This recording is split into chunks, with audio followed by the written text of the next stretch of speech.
This is without a doubt the biggest music project I've ever worked on. The game is shipping with 5.5 hours of original music, which in and of itself is gigantic. Then, in addition to that, we're also including the music from the original KOTORs and then music from John Williams films. When it comes to the music of Star Wars, you of course have to bow to John Williams. He basically created the emotional landscape of Star Wars. What's really amazing is that the composers, they really stepped up to the plate. It's always a challenge to compose music for the Star Wars franchise, just because the audience expectation is very high. There's a very established sound that we've tried to continue throughout the original music for the games. You can see a scene unfold that's got no characters in it. Is there a threat associated with that landscape? The music tells you. So in the Old Republic, the music leads the experience, always, emotionally.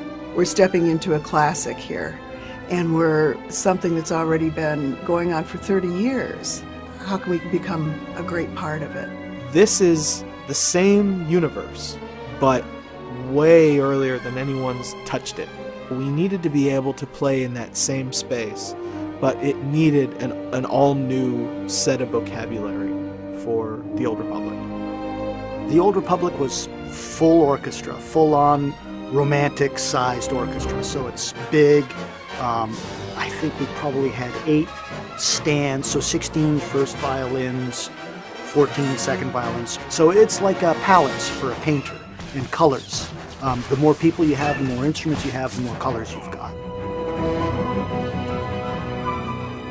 Composing music, there's this visceral experience of you know, what chord and what melodic progression seems to just match the vibe of this planet or this character or the story. I'll read as much as I can about what the player will actually be doing and how he would feel, and just try to kind of lose myself in the world, you know, look at the art and all of the concepts and all of the story writing, and there's plenty of story writing, more than I could possibly ever need, but it's all there, and I just kind of lost myself in the world and just imagined what would things sound like. This is all sight reading, basically. You come in, nobody's seen the music before. You're hiring great composers who know how to write for the instrument, they know how to write for the orchestra, and they can write some viciously difficult, fast, lickety-split, full-on, using all the techniques you've got. And you have to be able to sit down, open the music, go, okay, and just read it down. Because they're rolling, they're recording all the time. We were flipping a lot of pages very quickly.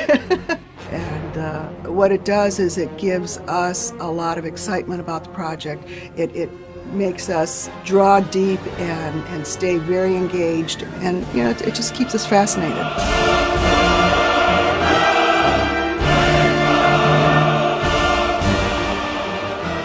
When it comes to choral music, there's something about it, I think, that really just goes right to someone's heart.